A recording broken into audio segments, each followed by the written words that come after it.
मतदान करताना सुनेत्रा पवार भाऊ अजितदादांना श्रद्धांजली म्हणून मतदान करण्याचं आवाहन.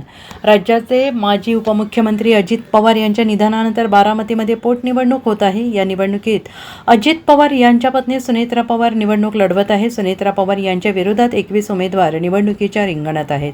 अतिशय भावनिक वातावरणात सुनेत्रा पवार यांनी कुटुंबासह मतदानाचा अधिकार बजावला आहे. पार्थ पवार, जय पवार, सुप्रिया सुळे, रेवती सुळे, श्रीनिवास पवार आणि शर्मिला पवार यांनी मतदान केलंय.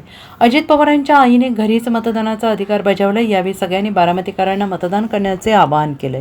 आज सकाळी काटेवाडी येथील जिल्हा परिषद शाळेत राज्याच्या उपमुख्यमंत्री श्रीमती सुनेत्रा अजित पवार यांनी आपल्या मतदानाचा हक्क बजावला. यावेळी खासदार पार्थ पवार आणि जय पवार यांनी या ठिकाणी मतदान करत लोकशाही प्रक्रियेत आपला सहभाग नोंदवला आणि या प्रसंगी सर्व नागरिकांनी जबाबदारीची जाणीव ठेवून मतदान प्रक्रियेत सहभागी व्हावे असे आवाहन उपमुख्यमंत्री सुनेत्रा अजित पवार यांनी केलं आहे. मतदानाचा हक्क बजावल्यानंतर सुनेत्रा पवार ह्या भावूक झाल्या आणि यावेळीच त्यांनी म्हटलं आहे की अत्यंत भावनिक वातावरणामध्ये आजचे निवडणूक होत आहे.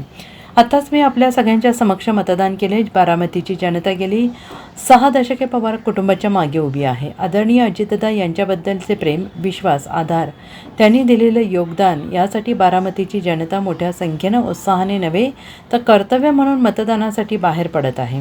आजचे हे मतदान दादांनी बारामतीकरांसाठी एवढी वर्षे केलेल्या योगदानाची परतफेड म्हणून आहे. दादांना श्रद्धांजली म्हणून सर्व गावातून मतदानासाठी मोठ्या संख्येनं बाहेर पडत आहेत.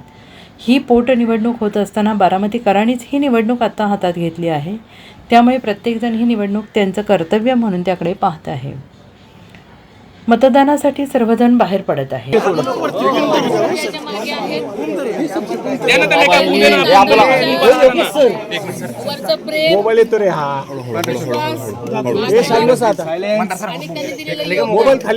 बोल ना साम खाली घे, साम सागर बूम खाली घे, तोंडात जातोय बूम. सगळीकडे ठिकाणी उत्साहानं म्हणत नाही मी तर त्यांचं एक कर्तव्य म्हणून आज मतदानासाठी मोठ्या संख्येने बाहेर पडत आहे.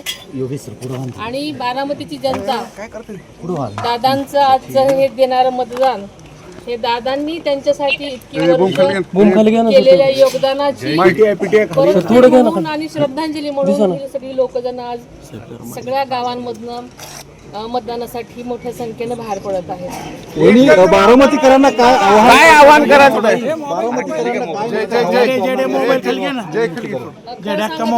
संबंध पोटनिवडणूक अत्यंत भावनिक वातावरणात पोहोचला असल्यामुळे स्वतः बारामतीकरच त्यांनीच ही निवडणूक हातात घेतलेली आहे आणि त्यामुळे ते प्रत्येक जण आपले कर्तव्य म्हणून या निवडणुकीकडे पाहतायत आणि मतदानासाठी सगळे ते बाहेर आलेले पडतायत. साहेब, या बूथवरती दादा आहेत होते, दादांचं पहिलं मतदान या बूथवरती असायचं, त्याचप्रमाणे तुम्ही देखील मतदान केलेलं आहे. काय भावना आहेत?